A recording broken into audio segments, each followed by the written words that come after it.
வணக்கம். இன்றைய செய்திகள். கரூரில் முதலமைச்சர் விஜய் பங்கேற்கும் நிகழ்ச்சிக்காக அமைத்த ஷெட்டின் இரும்பு தூண்கள் சரிந்ததால் பரபரப்பு ஏற்பட்டது. தாவேக தலைவர் விஜய் முதல்வரான பிறகு முதன்முறையாக நாளை கரூர் செல்ல உள்ளார். மாவட்ட ஆட்சியர் அலுவலகத்தில் பயனாளிகளுக்கு நலத்திட்ட உதவிகள் வழங்குதல் மற்றும் அதிகாரிகளுடன் ஆய்வுக் கூட்டம் நடத்தவும் ஏற்பாடு நடைபெற்று வருகிறது. வெண்ணெய்மலையில் உள்ள தனியாருக்கு சொந்தமான அட்லஸ் கலையரங்க வளாகத்தில் மக்கள் சந்திப்பு நிகழ்ச்சியும் நடைபெறவுள்ளது. அதற்காக 5000 பேர் அமரும் வகையில் கிரேன் உதவியுடன் இரும்பு தூண்களை கொண்டு ஷெட் அமைக்கும் பணி நடைபெற்று வருகிறது. அப்போது ராட்சத கயிறு அறுந்ததால் இரும்பு தூண்கள் சரிந்து தொங்கின. இதில் ஊழியர்கள் யாருக்கும் காயம் ஏற்படவில்லை. தொடர்ந்து ஷெட் அமைக்கும் பணி நடைபெற்று வருகிறது.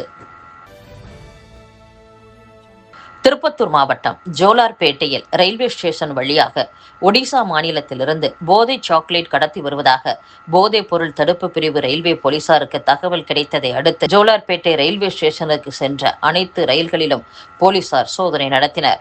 அப்போது பிளாட்பாரத்தில் நின்றிருந்த இருவரை பிடித்து விசாரித்ததில் அவர்களிடம் 3 லட்சம் ரூபாய் மதிப்புள்ள 5 கிலோ போதை சாக்லேட்டுகள் வைத்திருப்பதையும் கண்டுபிடித்தனர். அவர்கள் அதை ஒடிசாவிலிருந்து பெங்களூருக்கு கடத்திச் செல்ல முயன்றதும் தெரியவந்துள்ளது.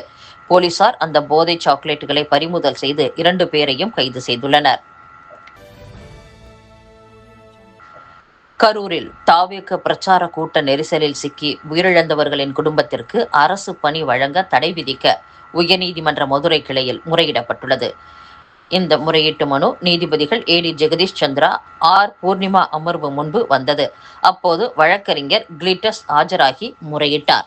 அதில் கரூரில் 2025 செப்டம்பர் 27ஆம் தேதி தாவேக பிரச்சார கூட்ட நெரிசலில் சிக்கி 41 பேர் பலியாகினர். இந்த வழக்கு விசாரணையை சிபிஐக்கு மாற்றி உச்சநீதிமன்றம் உத்தரவிட்டது.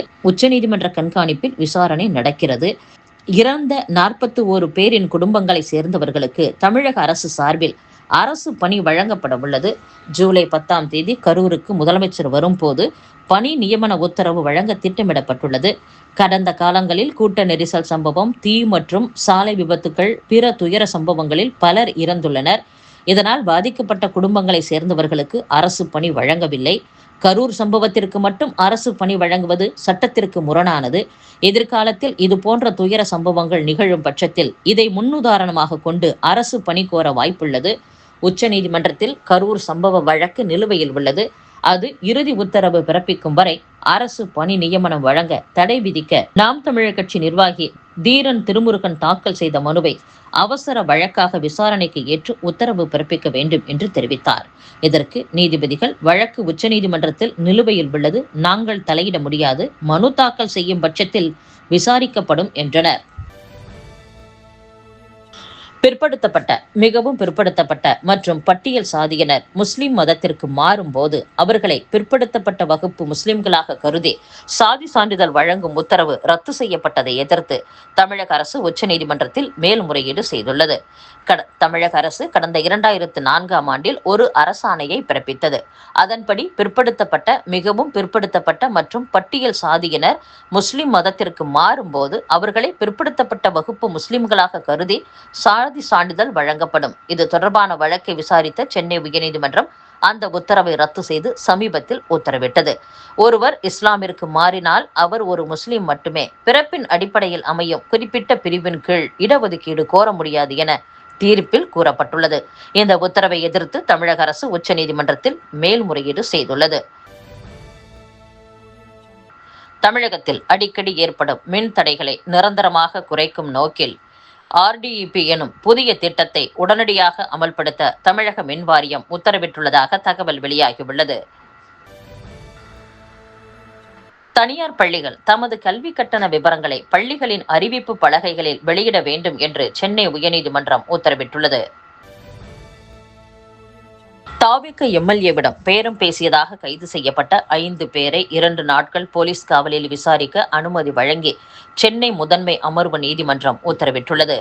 மேலும் விசாரணை முடிந்து 5 பேரையும் வரும் ஜூலை 10ஆம் தேதி மாலை 6 மணிக்குள் நீதிமன்றத்தில் போலீசார் ஆஜர்படுத்த வேண்டும் என்றும் உத்தரவிட்டுள்ளது.